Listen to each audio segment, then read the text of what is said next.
What's up, guys? This is Ty Zen again. With me today, guys, I have a very special guest. We're just gonna call him the Skinny. Okay, because he does not want his identity revealed. Okay. But he's got some questions, some interesting questions for me about Bitcoin, and I thought that I would answer it for him, and then you guys can listen in to it as well on our conversation. Okay. So go ahead and shoot, Skinny. So the first thing is, how do you keep it from getting hacked?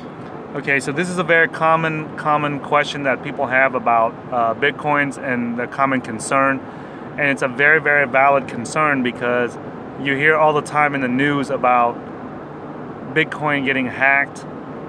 Okay, Bitcoin got hacked here, Bitcoin got hacked there, and the reality is this, guys. Okay, is that Bitcoin has never been hacked. Okay, that's not to say that it cannot get hacked in the future, but more than likely it won't, okay, because of several reasons.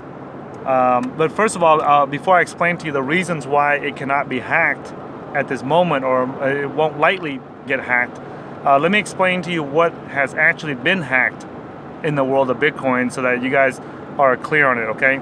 So first of all, the businesses that use Bitcoins and the individuals that use Bitcoin have been hacked. For example, Mt. Gox has been hacked, Bitfinex or Bitstamp, all these exchanges that store a lot of Bitcoins, pretty much the majority of them have all been hacked. And if they haven't been hacked already, it's only a matter of time. And keep in mind, guys, that Bitcoin is the network. The network itself has not been hacked, but the businesses that are using it and do not have proper security are the ones that are getting hacked, okay? So that would be the equivalent of saying that the US banks like Bank of America or Wells Fargo Bank or JP Morgan Chase Bank has been robbed or have been hacked, okay? But we cannot say that the US currency, the US dollar, has been hacked, because that would be nonsense. And so when we say that the Bitcoin network or Bitcoin has been hacked, that would be the equivalent of saying that the US dollar has been hacked. The US dollar has not been hacked, okay? There are computer systems, and there are businesses, and there are banks, and there are users, individual users that have gotten robbed and have been hacked, and they have lost their US dollars, but the US dollar itself cannot be hacked because it's a currency network, it's a currency system, okay? So there are several reasons now that we are clear on what can actually be hacked and what cannot be hacked. The next thing that I want to talk about is why it's very, very difficult for Bitcoin to get hacked.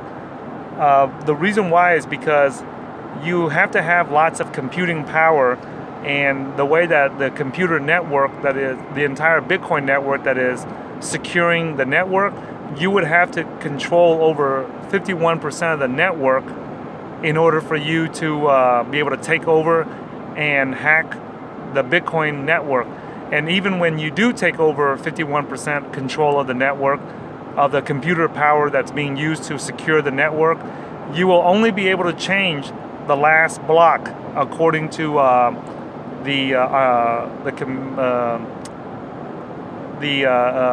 the biggest Bitcoin evangelists out there, named Andreas Antonopoulos.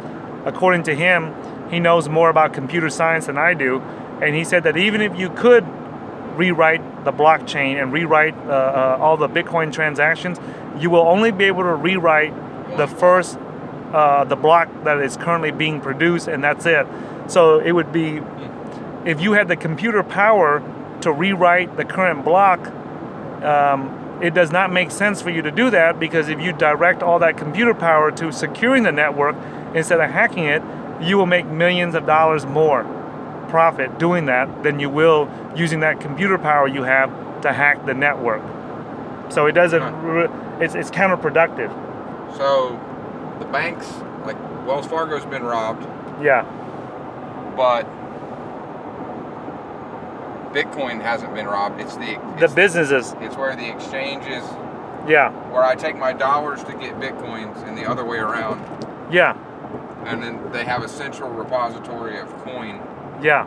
That somehow some computer person has been able to take advantage of. So, for example, Bitcoin, the biggest exchange that got hacked in the Bitcoin history was called Mt. Gox in Japan, and the reason why they got hacked was because they disconnected their computer systems from the Bitcoin network.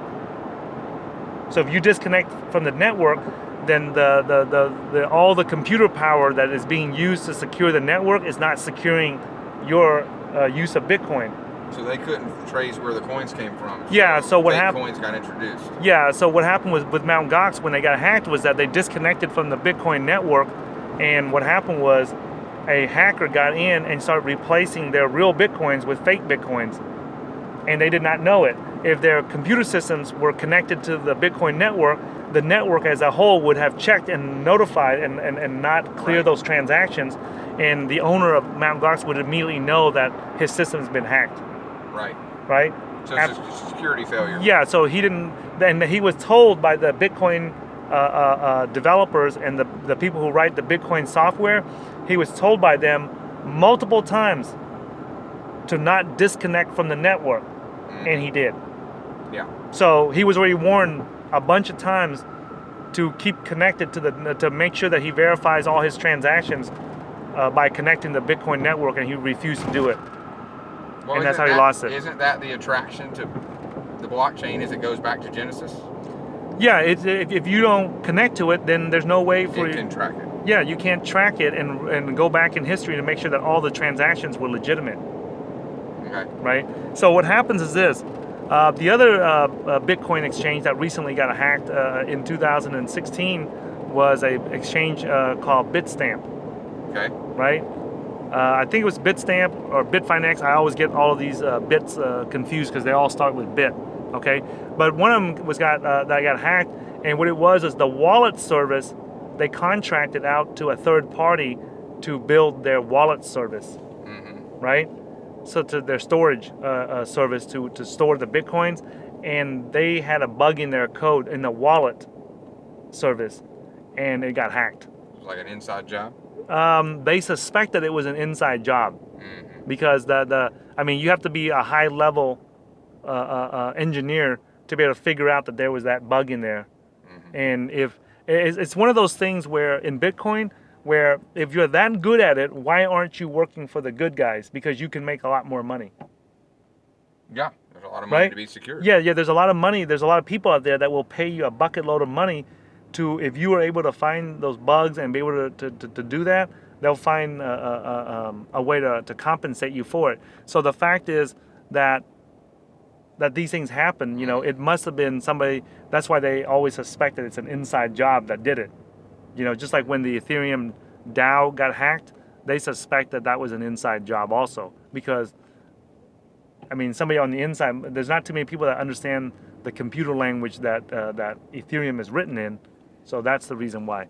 So this myth that they actually have a Bitcoin obituaries, where when people proclaim that Bitcoin's been hacked, Bitcoin is dead, and the last time I checked, there was over 100 proclamations that newspaper outlets and people in the media that have claimed that Bitcoin is dead, and it's still here today.